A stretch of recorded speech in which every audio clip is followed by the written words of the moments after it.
ஜெட்டி இந்த ஒரு ஜெட்டியை வச்சு மனித குலத்தை ரெண்டு விதமா பிரிக்கலாம். ஒருத்தன் ஜெட்டி போட்டுட்டு சுத்திட்டு இருக்கவன், இன்னொருத்தன் ஜெட்டி போடாம சுத்திட்டு இருக்கான். தன்கிட்ட ஜெட்டி இல்லாத ஒரு காரணத்தினால ஜெட்டி போடாம சுத்திட்டு இருக்கான் பாத்தியா, அது அவனுடைய வறுமை. தன்கிட்ட ஜெட்டி இருந்தும் போடாம சுத்திட்டு இருக்கான் பாத்தியா, அது அவனுடைய உரிமை. இதுக்கு கூட உரிமை இல்லைன்னா அப்புறம் என்னத்துக்கு மை லைஃப் மை ரூல். அந்த ஒரு காலத்துல நம்ம என்ன பிராண்ட் ஜெட்டி போட்டிருக்கோம் அப்படிங்கறத வச்சு ஒரு பாகுபாடு காமிச்சாங்க. அதாவது ஜாக்கி ஜெட்டி போட்டவர்கள் தான் மாஸ் அப்படிங்கிற ஒரு நம்பிக்கை இந்த சமுதாயத்துல பரவிட்டு இருந்துச்சு. அவ்வளவு காசு கொடுத்து அந்த ஜெட்டியை வாங்கியிருக்கான், அப்ப எல்லாத்துக்கும் தெரியணும்ல. அதனால அவன் பேண்ட் 1/2 இன்ச் கலட்டி ஆபாசமா அம்மா நான் ஜாக்கி ஜெட்டி போட்டிருக்கேன்டா அப்படின்ட்டு.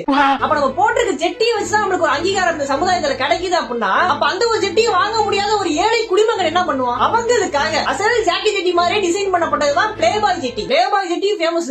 நம்ம என்ன கலர் ஜெட்டி போட்டிருக்கோம் அப்படிங்கறத யாரும் பார்க்க போறது கிடையாது. இருந்தாலும் நம்ம எதுக்கு ஜெட்டி கடையில போய் கலர் செலக்ட் பண்றோம்? ஒருவேளை ராசிகள் மாதிரி இந்த கலர்ல ஜெட்டி வாங்கினா நல்லது அப்படின்னு இருக்கா? இருந்தா சொல்லுங்க, நானும் அந்த கலர்ல வாங்கிக்கிறேன்.